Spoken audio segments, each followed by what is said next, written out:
Everyone, কেমন আছো তোমরা সবাই? আশা করছি খুব ভালো আছো। আমার আরেকটা ব্লগ ভিডিওতে তোমাদের সবাইকে ওয়েলকাম।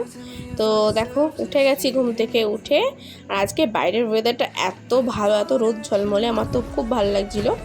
তারপরে ফ্রেশ হয়ে বাসি নাইটিটা চেঞ্জ করে আমি চলে আসলাম একটু চা করতে, কারণ আজকে প্রচুর কাজ আছে আর চা না খেলে আমার শরীরে এনার্জি আসবে না। চাটা বসিয়ে দিয়ে আমি সোফাটা অ্যারেঞ্জ করতে এসেছি। তো সোফার কভারটা সব সময় ও কি করে, ডিউটি থেকে এসে রাত্রিবেলা একটু বসে আর সোফাটার এরকম করে মানে একদম বাজে করে রাখে। তো আমি একটু গুছিয়ে নিলাম। আর কভারটা কেমন লাগছে জানিও, এটা আমি অনলাইন থেকে কিনেছি, মিশো থেকে। তো আমার তো খুব পছন্দ হয়েছে, তোমাদেরও কেমন লাগলো জানিও। আর দেখো, ঘুম থেকে উঠে ওকে একটু চক্কামুক্কি করে নিলাম, একটু হাই বলে দিচ্ছি। আর ওকে একটু প্যাম্পাসটা একটু পরে খুলে দেবো। আমি আগে এর মধ্যে চাটা খেয়ে নিই। তো চাটার বিস্কিটটা খাচ্ছি বসে বসে। আর দেখো, আজকে আমার প্রথম মানে প্রধান কাজ, আজকে তো রবিবার, প্রধান কাজ হচ্ছে এই ঘরের ঝুলকালিগুলো ভাঙা। অনেক দিন ধরেই ভাবছি, কিন্তু আজ শনিবার, তো আজ অমাবস্যা, তো আজ একাদশী, এই করে করে আর হয় না। তো ফাইনালি আজকে আমি ঝুলটা ঝেড়েই ছাড়বো। তো সুন্দর করে ঘরটা, যেহেতু আমার ঘরটা সাদা পুট্টি করা, তো মানে পুট্টি করা, কালার করা না, সাদা যেহেতু পুরো বোঝা যায়, এর জন্য নোংরা মানে ঝুলকালিটা পুরো বেশি ফোকাস করে দেখা যায়। তো আমি সুন্দর করে এই পাশ ওই পাশ, শোকেসের পিছনটা, সব দরজার পিছন, প্রত্যেকটা জায়গায় সুন্দর করে পরিষ্কার করে নেব।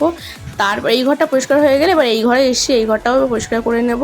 এই ঘরটা যেহেতু আমার পুট্টিও করা নেই, কিছুই করা নেই, প্লেন হচ্ছে ঢালাই কি বলে প্লাস্টার করা, এর জন্য এই ঘরটা অতটাও বোঝা যায় না।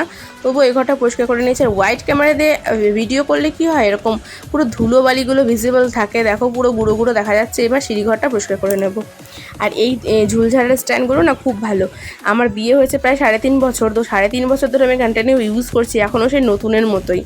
আর এমনি ওই কী হয়, ওই বাঁশের যেগুলো হয় ওগুলো ভেঙে যায় না, নষ্ট হয়ে যায়, কিন্তু এইগুলো ভাঙার কোনো চান্স নেই। আর প্লাস্টিকের ঝাঁটাগুলোও খুবই ভালো। আমারটা 3.5 বছর ধরে আমি প্লাস্টিকের ঝাঁটা ব্যবহার করছিলাম, ইদানিং আমারটা ভেঙে গেছে।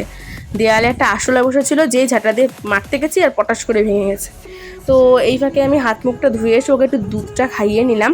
ওর গলা শুকিয়ে যায় তো, ছোটো মানুষ, তোর জন্য একটু ওরে টাইম টু টাইম খাওয়ানোর চেষ্টা করি। কাজের ফাঁকে ফাঁকে ওকেও খাওয়াই, ঘুম পাড়াই, চান করাই, সবই করি।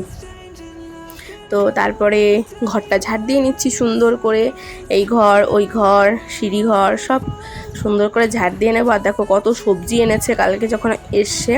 আর আজকে যেহেতু রবিবার, ওনার তো পাত্তা পাবোই না, কোথায় চলে গেছে সকালবেলায় উঠে। আমাকে যদি একটু বাড়ি থেকে হেল্প করে তাহলে তো আমার কত সুবিধা হয়। তো ঠিক আছে, সারা সপ্তাহ কাজ করে, একদিন তো নিজের জন্য টাইম দিতেই পারে। আর দেখো এত জামা কাপড় হয়ে গেছে আমার, এই সবগুলো এখন কাচতে হবে। তো আজকে একটু ওই বাড়িতে যাব, মানে বাবার বাড়িতে যাব, একটু দরকার আছে। তার জন্য সব কেচে ধুয়ে ঘর দোর পরিষ্কার করে সুন্দর করে ওর জন্য রাতে রান্না করে টোরে রেখে তারপরে যেতে হবে। এই হচ্ছে জ্বালা, জানো তো, একদিনের জন্য বাবার বাড়ি গেলেও সব কিছু গুছিয়ে রেখে যেতে হয়। রান্না তো রাতেরটা করে রেখে যেতেই হবে, এমনকি একদিনের জন্য থাকলেও ভাবি কী খাবে।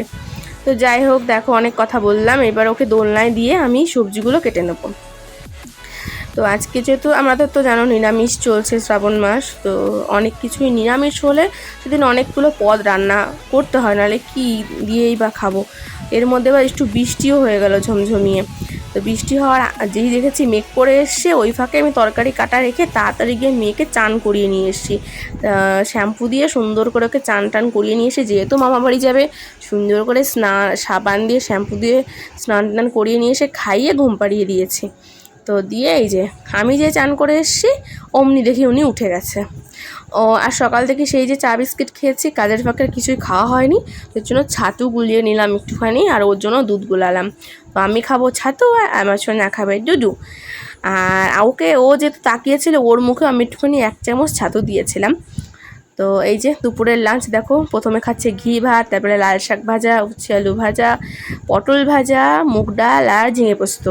আর আমের চাটনি আর পাঁপড়টা ওই সাইডে রেখে দিয়েছিলাম, ওটা ক্যামেরায় শ্যুট করতে মনে নেই।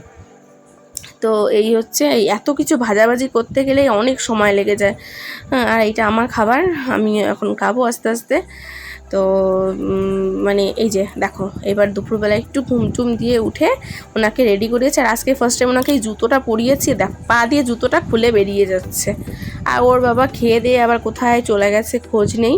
তো আমরা আমাদের মতো রেডি হয়ে বলছিল যে স্টেশনে তুলে দিয়ে আসবে, কিন্তু লাপাতা হয়ে গেছে। এই জন্য ভাবলাম আমি আর ওই চলে যাই, ওর আশা ছেড়ে দিই।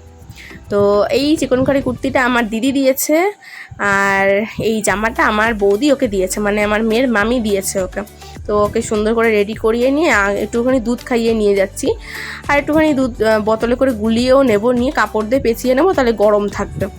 আর এই দেখো ট্রেনে উঠে গেছি, উঠে গিয়ে সোনামাকে একটা হোয়াইট কালার হেয়ার ব্যান্ড পরিয়েছি, বো টাইপের হেয়ার ব্যান্ড, কেমন লাগছে বলো।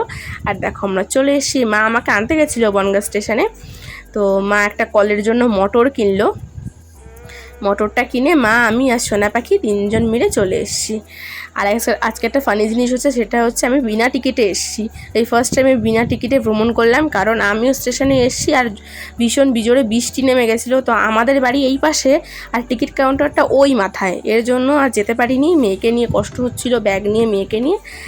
তো এই দেখো চলে এসে আসার সাথে সাথে অনুমেঘা তো বুনুকে দেখে একদম পাগল, বুনুর সাথে অনেক গল্প করছে, খেলা করছে। আর এই যে আমার বোনও অনেক আদর করছে শ্রীবিকে। এটা নতুন ঘরে এসছি, নতুন ঘরে মা শোকেসটা নিয়ে এসছে, টিভিটা।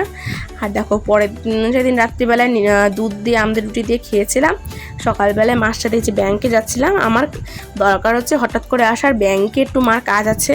মা যেহেতু একটু এইসব ব্যাংকের কাজগুলো একটু কম মানে বোঝে কম, এর জন্য আমি সবসময় আমার ব্যাংকের সব কিছু করে টরে দিই কাজকর্মগুলো। তো এই দেখো এটা স্টেট ব্যাংক মানে বোঝোই তো। সকালে এসছি, আর বাড়ি যাব বিকালে, এত ভিড় থাকা, যেহেতু সোমবারে তো আরও ভিড় বেশিই থাকবে। তো চলো এইভাবে এই ব্লগটা, আজকের ব্লগটা এইভাবে এই দিনটা গেল।